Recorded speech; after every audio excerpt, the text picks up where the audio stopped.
Another day, another budol. Hi everyone, so for today's video is mag-unbox tayo ng na-purchase natin sa New Balance. So without further ado, unbox natin siya guys.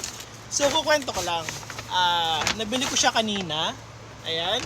So hindi ko na-expect na makakabili ako ulit ng bagong sapatos.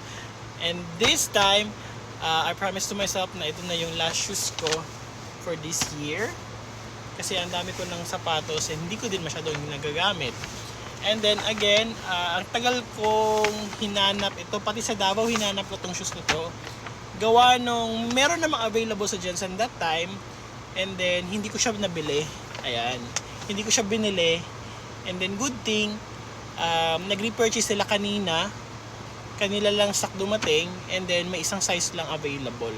And yung size na yun is size 9.5, which is size ko. Ayan. And dapat yung binili ko is size 10, pero wala akong choice kundi bilhin ko talaga siya. So too much yung sinasabi, unbox natin guys. Ayan. Napunit ko na hindi maayos. I feel bad kasi sayang yung paper bag eh. Ayan. So shout out to New Balance Veranza. Salamat sa pag-cater sa akin. Always na mala VIP tayo doon. Thank you so much. Ayan. So gawa nung kakarating niya ng kanina and ang dami niya siguro pinagdaanan. So medyo deform siya guys. So ang nabili natin itong walang nakalagay. It's running course na shoes. So size and half 43, which is yung regular size ko. Kasi ginagamit ko na ngayon is 10. Ayan. So 44 na kasi yung masyadong ginagamit ko pag running shoes. So buksan natin. Ayan. Grabe. Dalawa kasi yung ini-aim kong sapatos sa New Balance, pero lahat ng dalawang yun walang available na. May available size 9 pero hindi ko talaga kukunin kasi medyo maliit. And that is almost 17,990. So hindi ko binili. And then good thing, ito yung pinakagusto kong sapatos, pangalawang gusto kong sapatos, and may available sa New Balance, which is isang stock na lang nabili ko. Binili ko agad. Ayan. So super saya ko kanina. And then hinanap ko rin doon sa Davao. Ayan. So ito yung nabili ko. Diba? Ang ganda. Super. Ang ganda.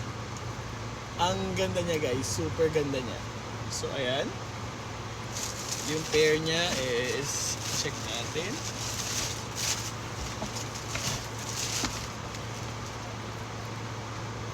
Ayan. Isang pair. This one.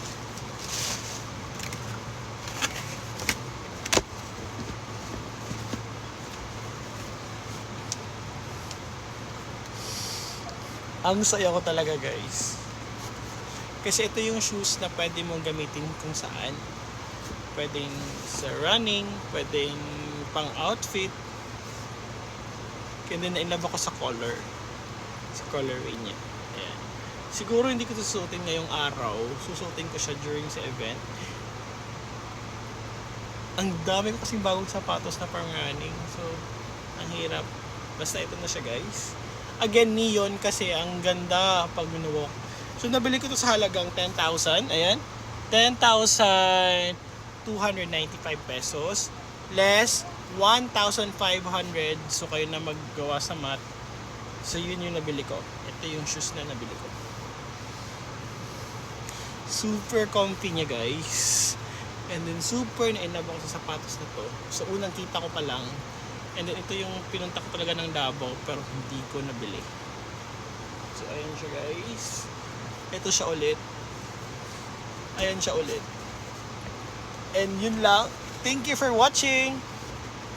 Bye.